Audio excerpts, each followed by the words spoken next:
Late last week, Mario Cristobal mentioned a big next wave coming in Hurricanes recruiting. Then a couple days pass, the weekend comes and goes, and nobody commits. People have been asking me, did these players troll Mario? Did Mario think certain guys were coming and then they didn't come? Or did Mario lie about a next wave?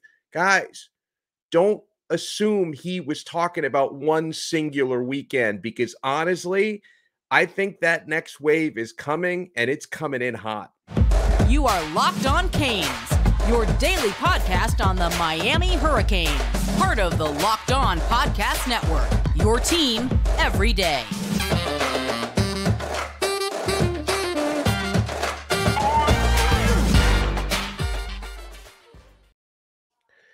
I am Alex Donno, your host. I'm a University of Miami alumnus, longtime South Florida sports radio vet, including pregame and postgame for Miami Hurricanes football. And thank you so much for making Locked On Canes your first listen today. We are available free wherever you get your podcasts and available free on YouTube.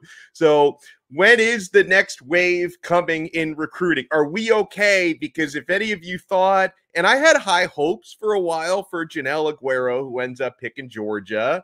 I didn't really know what to think with Peyton Kirkland. I did not expect him to pick Texas because that was way off the map. Malik Bryant postponed his announcement. A lot of people were freaking out about that. Jaden Bonzu postponed his announcement. People are freaking out about that. But we're getting some good vibes out there, and I wanted to talk about some Miami targets on this episode because, no, I don't think Cristobal was lying about a big second wave or next wave in recruiting, nor do I think he was trolled by certain players that maybe promised they were coming. And, I don't think we were sold a bag of goods here. I think Cristobal's going to get a bunch more really good players in this cycle and a bunch more really good players in the next coming week. So let's talk first, as there's a handful of Miami targets that I think we're going to get verdicts from pretty soon here over the summer. Let's talk about four-star linebacker Malik Bryant, who was scheduled to make his announcement at his high school this past Saturday, in what has been reported by many as a very tight race between Miami, who were seen as the favorite and are still seen as the favorite, and the Florida Gators, who, as we talked about late last week and over the weekend, Florida was making a really big late push for Malik Bryant, that G5 Billy Napier didn't want to see, Malik Bryant, another head-to-head recruiting battle, choosing Miami over Florida. And then when Bryant postpones the announcement, a lot of Hurricanes fans were freaking out because Miami had been getting the crystal balls. We had been banking on Bryant coming in and joining Raul Popo Aguirre and Robbie Washington in that linebacker class, and we're still yet to get the announcement from Malik Bryant. I've heard some good things over the past couple of days from a lot of really good people. Let's start with something that friend of the show, Gaby Urrutia from 24/7 Sports and Inside the U has been reporting. He had a great scoop this week on Malik Bryant, saying that Bryant's announcement could happen this week. It could even happen as soon as Wednesday, he was saying. I'm yet to see that materialize yet in terms of him teasing an announcement, but that his announcement could happen even as soon as Wednesday of this week. And that Malik Bryant might make his announcement literally from Edgerrin James's house because the two of them are very close. Now, if he does make an announcement at Edgerrin James's house, I have a hard time thinking he's going to pick that venue to pick a school not named Miami. That would be a very interesting development. But at the same time, whether it be from Gaby and some of the other folks that we talked to behind the scenes, I'm still getting very positive feedback for Malik Bryant picking Miami. Now, we talked about it heading into the weekend that before he postponed his announcement that Florida was making a big push. I had been told by one source that if he had made his announcement on Saturday, that it might have been a Florida lean over Miami. So it's actually a good thing that he postponed the announcement because maybe Miami's getting back in it. I've heard from other folks out there, and I hope this is true, that Malik Bryant postponing the announcement actually didn't have anything to do with him making up his mind, that it had more to do with a logistical matter with the venue and the event that he had planned. Maybe someone that he really wanted to be at the event couldn't make it, so he decided to postpone it. I would love for that to be true, because if that's true, that if him postponing his announcement had more to do with the event and the logistics and the venue than it did about him actually making up his mind, then maybe that means it's going to be Miami the entire time and that he didn't waver on that. So there's a lot of that noise out there. There's a lot of that. And thank you, some of you guys, for bringing that to my attention. I did a little digging on that, yeah, there are some people out there who tell me that Bryant's postponement didn't really have anything to do with what school he's going to pick. Jaden Bonsu said the same thing, for what it's worth. I don't know anyone close to Jaden Bonsu. Like I don't have as good of a feel for what he's really thinking behind the scenes, except for the fact that we still believe Miami is the favorite for that 4-star safety out of New Jersey. But when he postponed his announcement, which was supposed to happen a week ago, or almost a week ago, he did come out on his social media channels and say that his postponement didn't have anything to do with what school he was picking, which kind of makes me wonder what else may be going on there. But I think that's really good news on Malik Bryant. And yeah, everyone that I'm hearing from still thinks that it's, not a done deal, because you never say that in recruiting, especially not in this day and age, but that Miami is still a strong favorite there, and that Charlie Strong, Hurricanes linebackers coach, has been putting in a lot of work to try and get Malik Bryant over the finish line, the same way Charlie Strong put a lot of work in getting Raul Popo Aguirre over the finish line. And I hope we get the announcement this week, right? I mean, if you do get a verbal commit from Malik Bryant this week, that puts Miami's recruiting class right back in that top 10, and it starts to build that momentum again. Here's another target. I don't think we've talked about this young man on this show at all. Let's transition to wide receiver.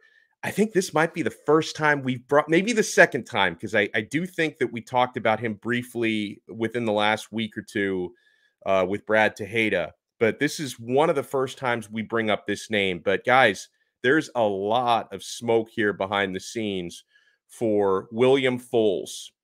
4-star wide receiver. He's played his high school ball to this point at Dade Christian. He's transferring to Avante Garde. I'm not exactly sure where that is, but I start to see the smoke signals over the last 24 hours that William Fowles, and we'll talk a little bit more about what he brings to the table, very likely to choose Miami.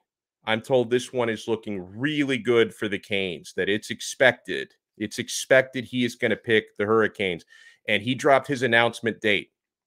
So as I come to you today, it is the 26th of July. He is going to make his announcement on August 3rd. So it's coming up, and it's coming up fast for Robert Foles.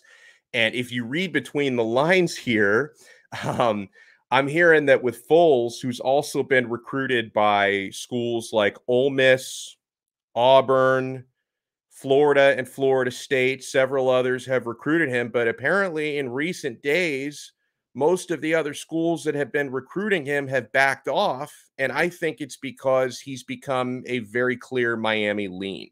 So if you kind of read the tea leaves, it's not only what's happening with Miami, it's what's happening with other schools, where I'm expecting him to pick the U.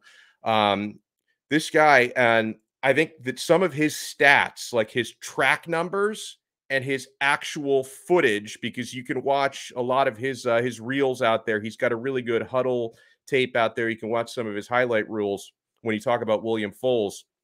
He looks really fast on the field. I've read in a few places that like his 100-meter time is not very good. So it's like if you read his stats, it doesn't sound like he's fast, but he looks really fast on film. And I tend to trust the actual footage versus the numbers when you're running 100 or running a 40, because if the footage tells a different story, I tend to go with what you see on the field versus what you see when someone like blows a whistle and you just run down an empty field past a few hash marks.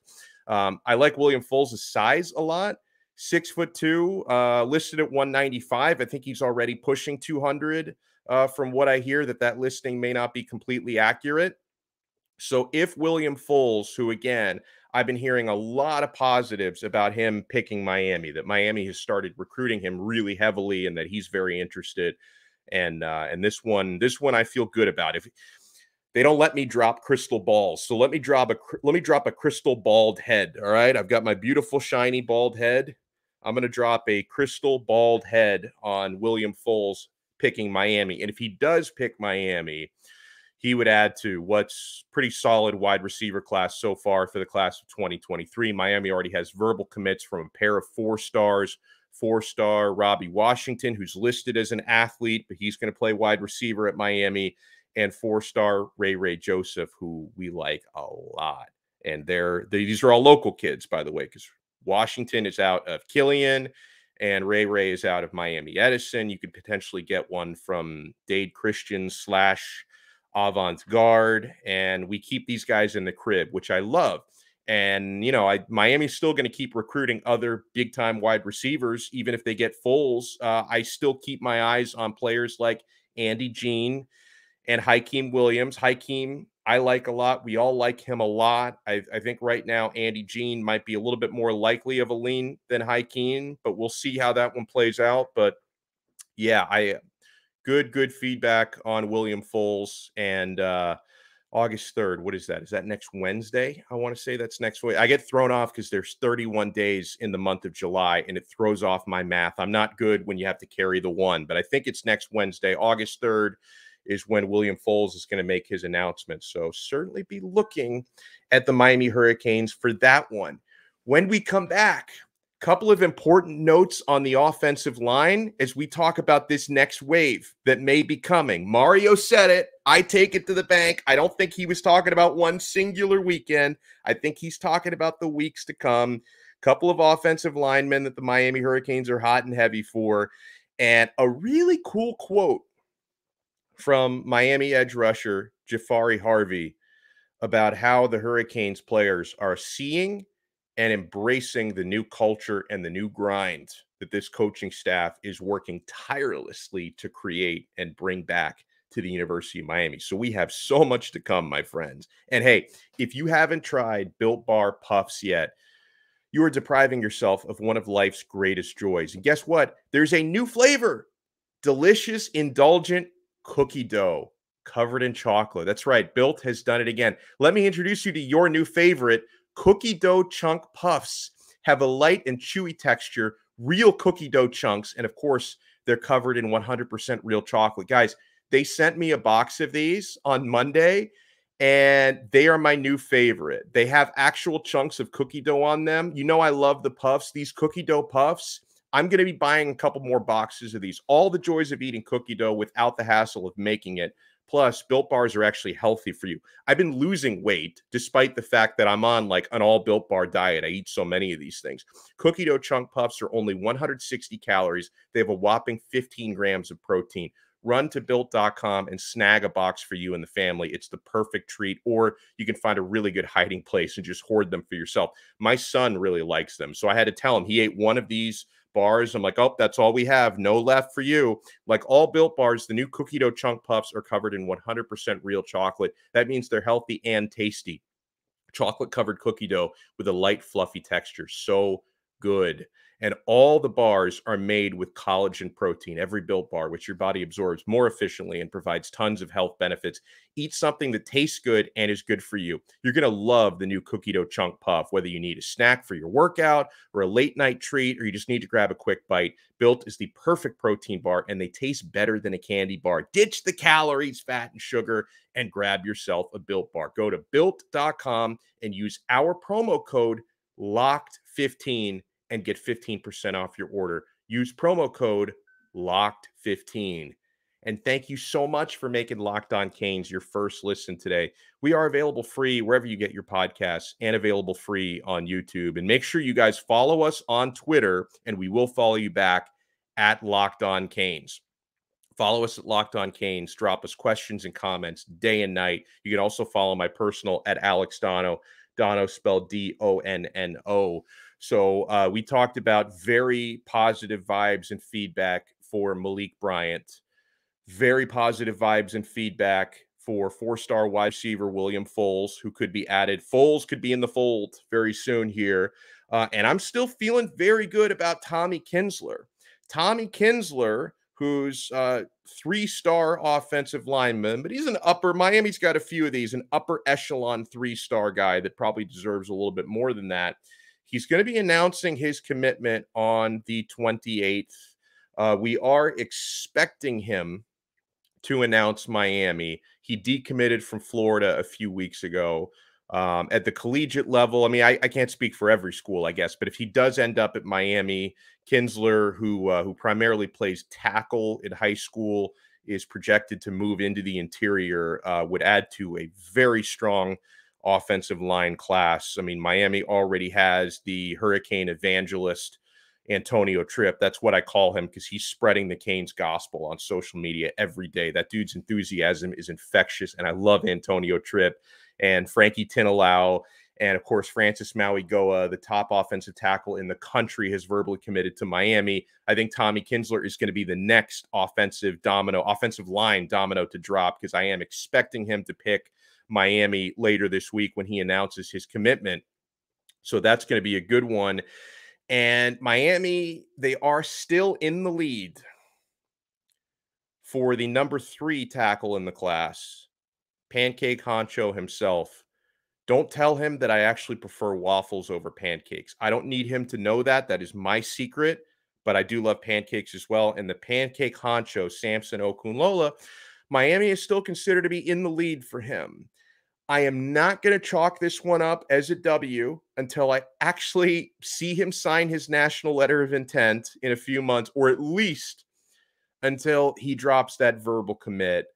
Because he's still, Okunlola, despite the fact that the crystal balls have been coming in for Miami, he still does not have an announcement date set yet for his verbal commitment. So we're still waiting in the wings for that. We're hanging out to dry until he makes that announcement. Now, some of the buzz, you guys may have heard this. I've heard it, but I cannot confirm it.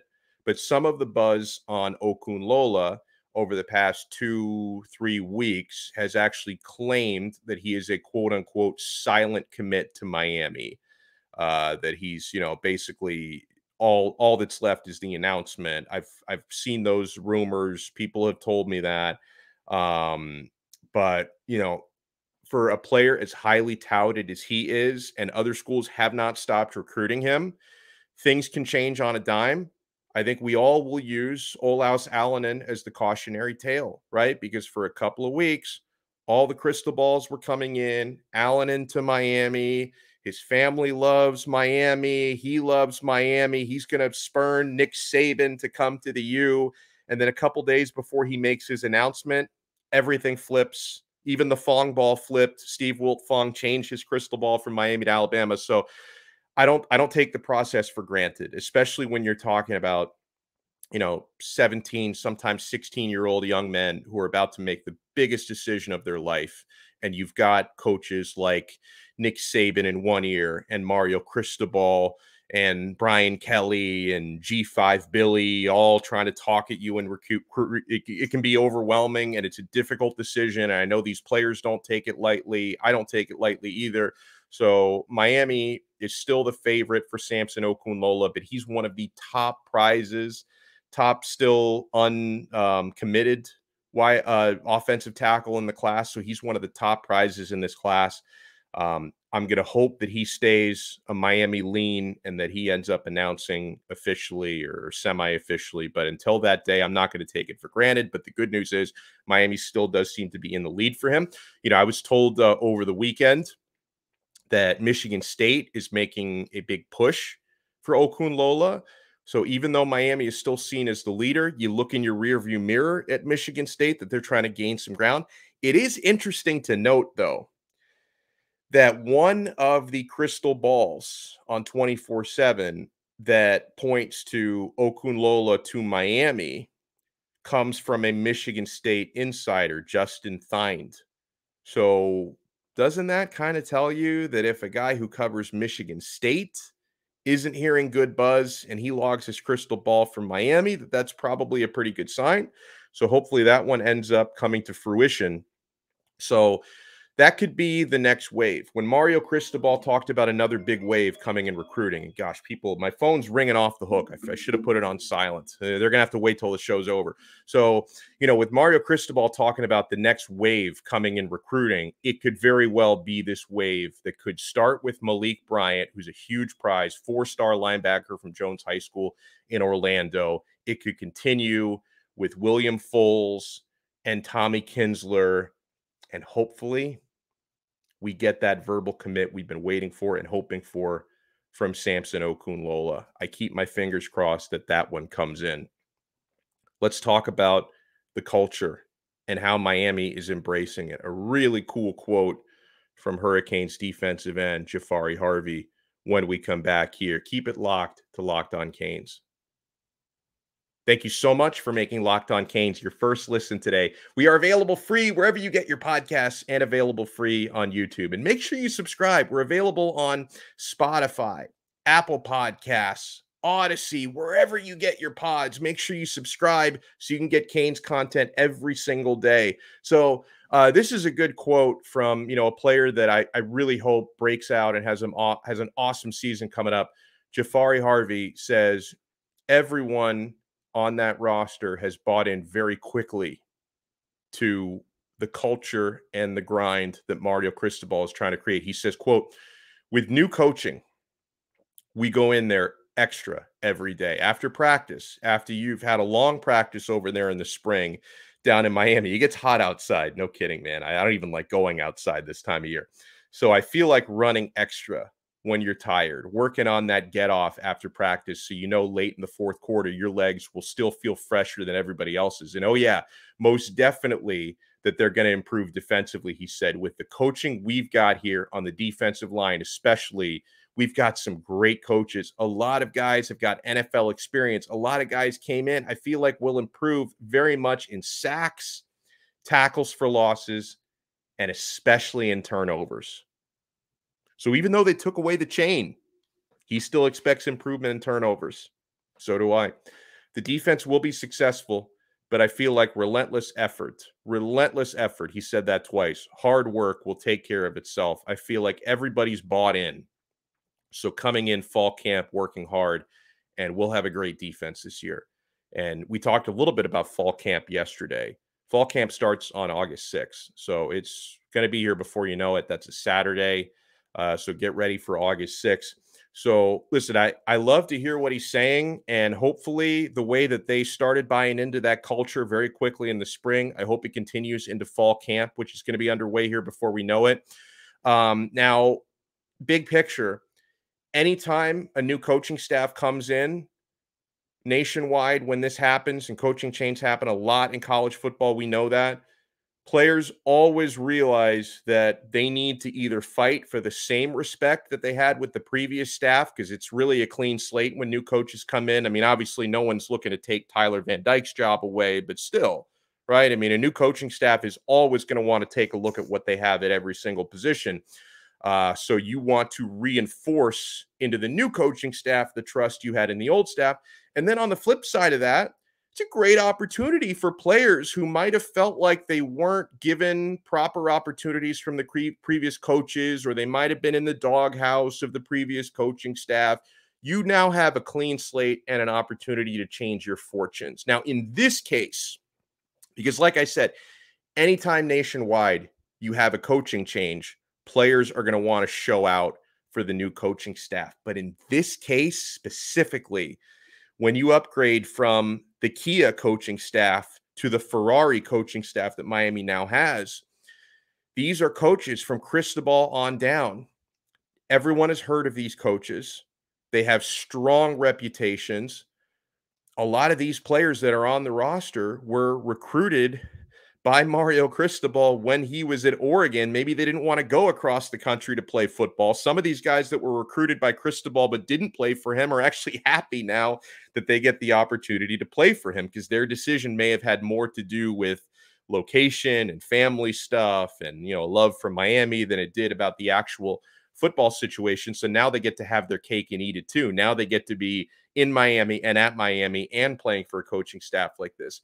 And I think these players also came to understand really quickly that the standards in practice and on game day, they're going to go way up, the standards, when you have a coaching staff like this. And players are going to be willing to push themselves even harder if they trust that the coaches they have in place, people like Coach Salavea, people like Coach Charlie Strong and Kevin Steele and Josh Gaddis and Frank Ponce, that coach and Jamil Adai, who just came from Georgia after winning a national title, that coaches like this can bring them to a higher standard and higher ceiling of play if you just trust them, listen to them, and do what they say and practice the way you want them to practice. Because guys are always going to be willing to work even harder if they feel like that hard work is actually going to reward them with a chance to win conference titles. Hopefully within the next couple of years, they have a chance to win national titles, individual awards. We got a lot of players on watch lists for individual awards, and